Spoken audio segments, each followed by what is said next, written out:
Episode 10 के शुरुआत में हमें 8 साल पहले का सीन दिखाया जाता है, जहाँ पर समदल योंगपिल से कहती है हमें ब्रेकअप कर लेना चाहिए। तो योंगपिल हंसते हुए पूछता है अचानक से तुम्हें क्या हो गया, तुम ये सब क्यों बोल रही हो। समदल कहती है अचानक से कुछ भी नहीं हुआ है, मैं बहुत टाइम से इस बारे में सोच रही थी और वैसे भी मुझे पढ़ाई के लिए अब्रॉड जाना है। योंगपिल कहता है तुम ये क्या बोल रही हो, हमने तो ये डिसाइड किया था ना कि हम साथ में अब्रॉड जाएंगे। समदल कहती है तुम मेरे साथ अब्रॉड क्यों आओगे और अब मैं तुम्हें पसंद नहीं करती, इसीलिए हमें ब्रेकअप कर लेना चाहिए। उसके बाद वो अपना सामान लेकर वहाँ से निकल जाती है। योंगपिल उसे रोकने की कोशिश करता है। समदल उससे कहती है मुझे अब तुम्हारी जरूरत नहीं है। फिर योंगपिल एकदम से घर आकर अपना सारा सामान पैक करने लग जाता है। तभी उसके डैड वहाँ पर आते हैं। वो पूछते हैं कि तुम कहाँ जा रहे हो। तो योंगपिल कहता है मैं कुछ टाइम के लिए कहीं जा रहा हूँ। तो उसके डैड कहते हैं तुम्हारी मॉम का मेमोरियल है, क्या तुम वो भी मिस कर दोगे। फिर योंगपिल अपनी मॉम का मेमोरियल अटेंड कर लेता है और समदल को मैसेज करके कहता है हमें बात करनी चाहिए, जो कुछ भी हुआ है हम उसे सॉर्ट आउट कर सकते हैं क्योंकि मुझे तुमसे ब्रेकअप नहीं करना है। उसी टाइम पर उसके डैड कहते हैं तुम्हें समदल से मिलना बंद कर देना चाहिए, चाहे कुछ भी हो जाए, मैं कभी भी उसे एक्सेप्ट नहीं करूंगा। फिर वो योंगपिल से कहते हैं मैंने तुम्हें समदल से ब्रेकअप करने के लिए बोला है, लेकिन तुम तो उसके साथ अब्रॉड जाने को तैयार हो गए हो, उसके बाद तुम क्या करोगे, क्या तुम उससे शादी करोगे। तो योंगपिल कहता है हाँ मैं समदल से शादी करूंगा क्योंकि समदल इकलौती लड़की है जो मेरे लिए बनी है। तो उसके डैड कहते हैं तुम अपनी मॉम के बारे में एक बार भी नहीं सोच रहे हो, तुम्हें दिखता नहीं है क्या उन लोगों की वजह से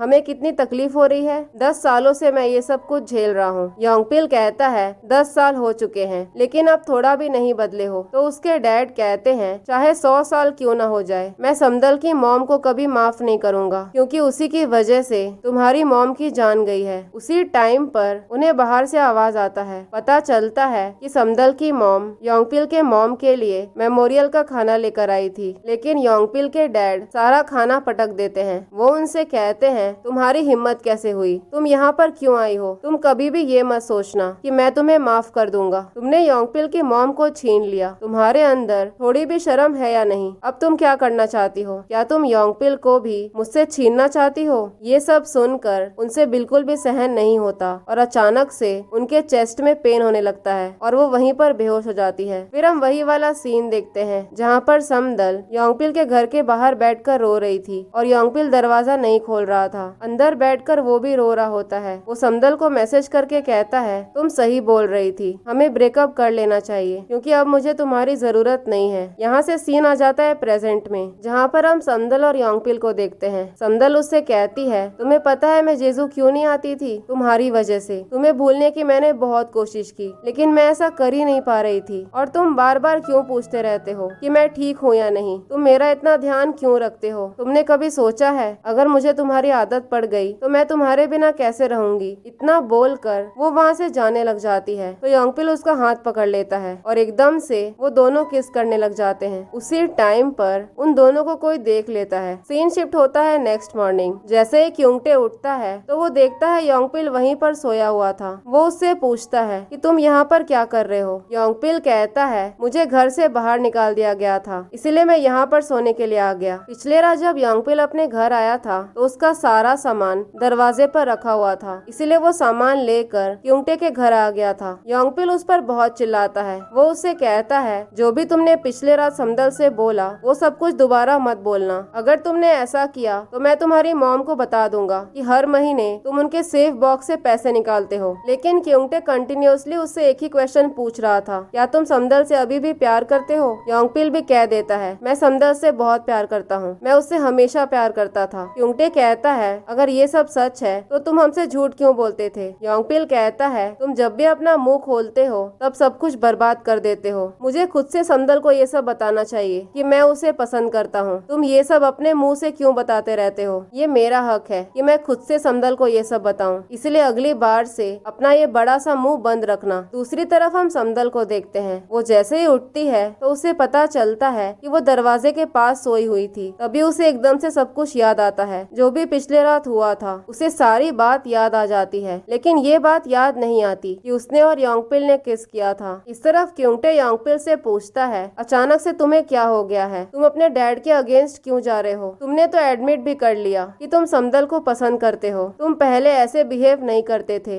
अचानक से तुम्हें क्या हो गया है? योंगपिल कहता है, अगर मैं ऐसा बिहेव कर रहा हूँ तो इसमें कौन सी बड़ी बात हो गई है? तुम्हें क्या लगता है मुझे हमेशा अपनी फीलिंग्स को दबा कर रखना चाहिए? मैं कुछ बोल नहीं सकता? मैं हर टाइम ऐसा प्रिटेंड करूँ कि सब कुछ ठीक है? क्योंटे कहता है, तुम सबको हो क्या गया है? तुम लोग ऐसे क्यों बिहेव कर रहे हो? योंगपिल पूछता है, तुम किसके बारे में बोल रहे हो? क्योंटे कहता है, मैं सांगदो की बात कर रहा हूँ। वो भी बहुत अजीब बिहेव कर रहा है। अगर मैं कुछ भी बोलता हूँ तो वो एकदम से गुस्सा हो जाता है। जब हमने बोला कि तुम्हारा और समदल का बॉन्ड बहुत ही स्पेशल है तो वो एकदम से चिढ़ गया और हमसे झगड़ा करने लगा। क्योंटे कहता है, कहीं सांगदो तुम्हें और समदल को साथ देखकर जेलस तो नहीं है? जब भी हम तुम दोनों को मेंशन करते हैं तो वो एकदम से गुस्सा हो जाता है। अगले सीन में हम तीनों बहनों को देखते हैं जो अपनी मॉम पर बहुत चिल्ला रहे थे क्योंकि उनकी मॉम पानी में डाइविंग करने के लिए निकल रही थी। समदल कहती है, आपको सबने रोकने की कोशिश की लेकिन आपने किसी की बात नहीं सुनी। आपको उन लोगों के बारे में सोचना चाहिए जो आपकी फिक्र करते हैं। तो उनकी मॉम कहती है, मेरी लाइफ है और मेरी बॉडी है, मुझे जो करना है मैं वही करूंगी। वो समदल से कहती है, तुमने भी मेरी बात नहीं सुनी थी और तुम सॉल चली गई थी। पता चलता है इनकी मॉम अपना डाइविंग सूट ढूंढ रही थी क्योंकि डाइविंग सूट के बिना वो पानी में नहीं जा सकती थी। बाद में पता चलता है कि वो डाइविंग सूट हायुल ने छुपा दिया था। अगले सीन में हम दायंग को देखते हैं जो नामदलरी के थीम पार्क मीटिंग के लिए आया हुआ था। वहाँ पर एक आदमी बोलता है, आप तो इतने यंग हो, आपको दोबारा से शादी कर लेनी चाहिए। तो दूसरा आदमी कहता है, इनकी पहली शादी अच्छी नहीं रही होगी तो ये दोबारा से शादी क्यों करेंगे? हम सब लोग जानते हैं कि इन्होंने बहुत सफर किया है। दायंग कहता है, तुम लोगों का मतलब क्या है? मैंने क्यों सफर किया है? तो वो आदमी कहता है, जेजू आइलैंड में सब लोग जिंदल को बहुत ही अच्छे से जानते हैं। जब वो छोटी थी तब गुस्से में वो सारा तोड़फोड़ मचा देती थी और वैसे भी हम सबको पूरा यकीन है कि जिंदल ने आपको डिवोर्स नहीं दिया है बल्कि आपने जिंदल को डंप किया है। ये सब बोलकर वो हंसने लग जाते हैं। अब दायंग से सहन नहीं होता, उसे बहुत गुस्सा आ जाता है। वो चिल्लाते हुए बोलता है, तुम लोग जानते ही कितना हो और मैंने जिंदल को डंप नहीं किया था बल्कि जिंदल ने मुझे डिवोर्स दिया था। दायंग बहुत ही कॉन्फिडेंटली जवाब दे रहा था। ये सब देखकर मिस्टर को भी खुश हो जाता है क्योंकि दायंग पहली बार जिंदल के फेवर में लोगों को जवाब दे रहा था। दायंग उनसे कहता है, तुम लोगों को शर्म आनी चाहिए। जिंदल तुम्हारे सामने नहीं है इसलिए तुम लोग पीठ पीछे उसकी बुराइयां कर रहे हो। अगर इतनी ही हिम्मत है तो उसके सामने बोलकर दिखाओ। फिर वो मिस्टर को से कहता है, मुझे यहाँ पर कोई भी बिजनेस नहीं करना है, मैं सारा कॉन्ट्रैक्ट कैंसिल कर रहा हूँ। अगले सीन में हम योंगपिल को देखते हैं जिसको कमिश्नर ने बुलाया था। कमिश्नर उससे कहता है, मेरे पास तुम्हारे लिए गुड न्यूज और बैड न्यूज दोनों है। वो बताता है, गुड न्यूज ये है कि मुझे कॉल आया था और बताया गया है कि हमारे ऑफिस को अब से अथॉरिटी मिल जाएगी, हम लोग वेदर एडवाइजरी अप्रूव कर सकते हैं। फिर वो बताता है, कुछ दिन पहले किसी पागल आदमी ने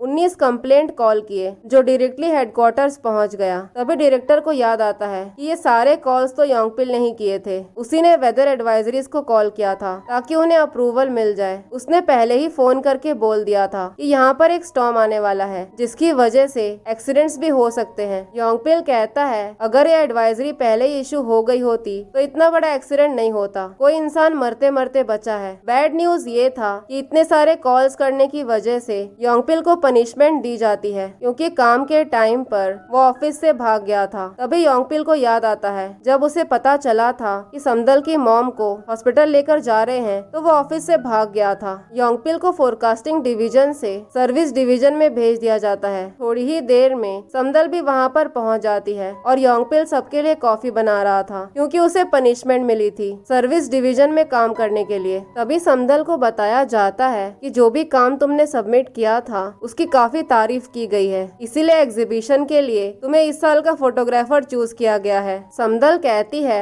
मैं बचपन से जेजू में रही हूँ इसलिए मुझे लैंडस्केप के बारे में सब कुछ पता है, लेकिन मुझे यहाँ के वेदर के बारे में थोड़ी इन्फॉर्मेशन चाहिए। तो वो लेडी कहती है, तुम टेंशन मत लो, हम तुम्हें ऐसे इंसान के साथ पैर अप करेंगे जो ओरिजिनली जेजू का ही है। फिर इस काम के लिए योंगपिल को बुलाया जाता है। योंगपिल का नाम सुनकर समदल एकदम से शॉक हो जाती है। योंगपिल उससे कहता है, तुम्हें मेरे साथ पैर अप किया गया है, इस बात से तुम्हें इतनी प्रॉब्लम क्यों है? मैं यहाँ के हर एक स्पॉट के बारे में अच्छे से जानता हूँ, मैं तुम्हारी हेल्प कर दूंगा। कहीं तुम ऐसा बिहेव इसीलिए तो नहीं कर रही हो ना जो कुछ भी हमारे साथ पिछले रात हुआ? समदल कहती है, पिछले रात हमारे बीच क्या हुआ? तो योंगपिल कहता है, तुम्हें कुछ भी याद नहीं है? तुम इतनी इम्पोर्टेंट बात कैसे भूल सकती हो? समदल कहती है, मैं जब भी ड्रंक होती हूँ तो कुछ भी बोलने लगती हूँ, तुम उस बात को इग्नोर कर दो। अगले सीन में हम हेदल और उसकी फ्रेंड्स को देखते हैं जो रेस्टोरेंट में बैठकर ड्रिंक कर रहे थे। तभी वहाँ पर एक लड़का आता है। वो उनसे कहता है, मैं और मेरे फ्रेंड्स भी यहाँ पर आए हुए हैं, क्या तुम लोग हमें ज्वाइन करोगे? पता चलता है कि ये एक सिंगल्स रेस्टोरेंट था जहाँ पर सिर्फ सिंगल लोग ही आते थे। उसके दोस्त लोग तो मान जाते हैं, लेकिन हेदल मानने को तैयारी नहीं थी। वो कहती है, किसी रैंडम स्ट्रेंजर के साथ मुझे ड्रिंक नहीं करना है। वो वहाँ से भागने लग जाती है, लेकिन उसके दोस्त उसे वहीं पर रोक देते हैं। पता चलता है कि वहाँ पर वही लड़का जीचैन भी आया हुआ था। फिर सब लोग एक दूसरे के बारे में बताने लगते हैं। वो लोग हेदल से पूछते हैं कि तुम क्या करती हो। हेदल बताने वाली थी कि वो अपनी बेटी का ध्यान रखती है, लेकिन उसकी फ्रेंड उसे रोक देती है और कहती है हेदल की कोई बेटी नहीं है, बल्कि वो तो अपने नीस के बारे में बोल रही है। वो अपने नीस का ध्यान रखती है। तो वो लोग बोलने लगते हैं कि तुम्हें अच्छी सी जॉब करनी चाहिए, तुम अपना टाइम बर्बाद क्यों कर रही हो। तो जीचैन कहता है, तुम्हारे लिए लाइफ का मतलब सिर्फ पैसा है? लाइफ में बहुत सारी चीजें ऐसी भी होती है जो पैसों से बढ़कर होती है। जीचैन की ये सब बातें सुनकर हेदल काफी इम्प्रेस हो गई थी। अगले सीन में हम दायंग को देखते हैं। मिस्टर को उस पर बहुत चिल्ला रहा था। वो उससे कहता है, तुम्हें अंदर ऐसे बात नहीं करना चाहिए था। अगर तुम्हारे डैड को पता चल गया तो पता है ना क्या होगा, वो तुम्हें सॉल वापस आने नहीं देंगे। तो दायंग कहता है, इसलिए तो मैं प्लेन पर नहीं बैठा क्योंकि मुझे सॉल जाना ही नहीं है। फिर वो कहता है, मैं कैसे चुप रहता। वो लोग जिंदल के पीठ पीछे क्या क्या बोल रहे थे और उन लोगों ने ये तक बोला कि मैं बूढ़ा दिखता हूँ। तो मिस्टर को कहता है, लगता है तुमने गलत सुन लिया। वो लोग तुम्हें बूढ़ा नहीं बोल रहे थे, बल्कि वो लोग बोल रहे थे कि उन्हें तुमसे मिलकर अच्छा लगा। तुम्हें कोरियन ठीक से आती नहीं है, इसमें तुम्हारी गलती है। फिर दायांग उससे कहता है, टेक्निकल टीम को बता दो, हम अपना पूरा प्रोजेक्ट चेंज कर रहे हैं। जेजू आइलैंड में सिर्फ नामदलरी ही नहीं है, बल्कि यहाँ पर और भी जगह है। हम थीम पार्क समदलरी में बनाएंगे। अगले सीन में हम समदल को देखते हैं जो अपना कैमरा लेकर निकल रही थी। तभी योंगपिल चुपके से आकर उसके कार में बहुत सारा खाने का सामान रख देता है और फिर गाड़ी में आकर बैठ जाता है। समदल उस पर बहुत चिल्लाती है। तो योंगपिल कहता है, तुम बस प्रिटेंड करो कि मैं यहाँ पर हूँ ही नहीं। समदल कहती है, अगर लोगों ने हमको साथ में देख लिया तो पता नहीं क्या क्या बातें बनाएंगे, और वैसे भी मुझे यहाँ के सारे स्पॉट्स के बारे में पता है। फिर थोड़ी ही देर में वो लोग एक स्पॉट पर पहुँच जाते हैं, लेकिन वहाँ जाकर पता चलता है कि अब ये कोई सीक्रेट जगह नहीं थी, बल्कि यहाँ तो बहुत सारी भीड़ जमा थी। योंगपिल कहता है, मैंने तुमसे कहा था, तुम जितने भी स्पॉट्स के बारे में जानती थी अब वो टूरिस्ट स्पॉट बन चुका है। फिर वो लोग दूसरी जगह पर जाते हैं, लेकिन वहाँ पर भी बहुत भीड़ थी। फिर वो लोग तीसरी जगह पर आते हैं, लेकिन वहाँ पर भी बहुत सारे लोग थे। समदल कहती है,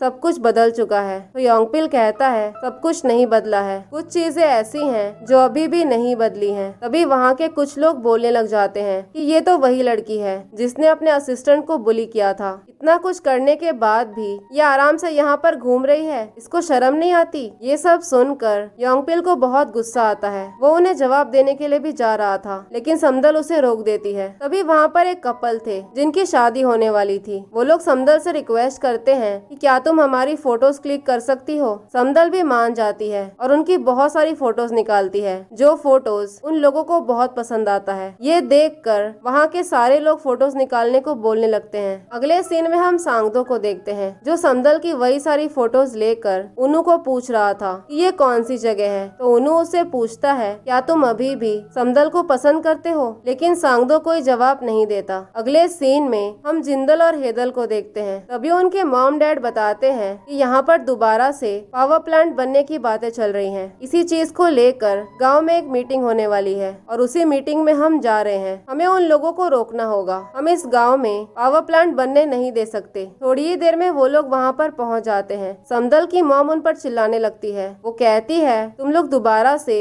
इस गांव में क्या बनाने की प्लानिंग कर रहे हो? वहाँ के लोग उनको इशारा करके वहाँ से जाने के लिए बोल रहे थे, लेकिन उन्हें कुछ भी समझ में नहीं आता। उसी टाइम पर दायंग पीछे मुड़कर देखता है और वहाँ के सारे लोग उसे देखकर शॉक हो जाते हैं। दूसरी तरफ समदल और योंगपिल फोटोज क्लिक करने के लिए एक जगह पर आए हुए थे। तभी सांगदो भी वहाँ पर पहुँच जाता है। उन दोनों को साथ में देखकर सांगदो को बहुत बुरा लगता है। फ्लैशबैक सीन में हम देखते हैं जब समदल और योंगपिल किस कर रहे थे तो उन दोनों को देखने वाला और कोई नहीं बल्कि सांगदो ही था। वो कुछ भी नहीं बोलता और वहाँ से निकल जाता है। समदल योंगपिल से पूछती है, मैंने पिछले रात क्या बोला? तो योंगपिल कहता है, तुमने कन्फेस कर दिया कि तुम अभी भी मुझे पसंद करती हो और मैंने भी तुम्हें बोल दिया कि मैं भी तुम्हें पसंद करता हूँ। समदल उसे इग्नोर करके वहाँ से जाने लग जाती है तो योंगपिल उसका हाथ पकड़ लेता है, जैसे पिछले रात उसने समदल का हाथ पकड़ लिया था। एपिसोड के लास्ट सीन में हमें फ्लैशबैक का सीन दिखाया जाता है जहाँ पर सांगदो पहली बार सॉल जा रहा था।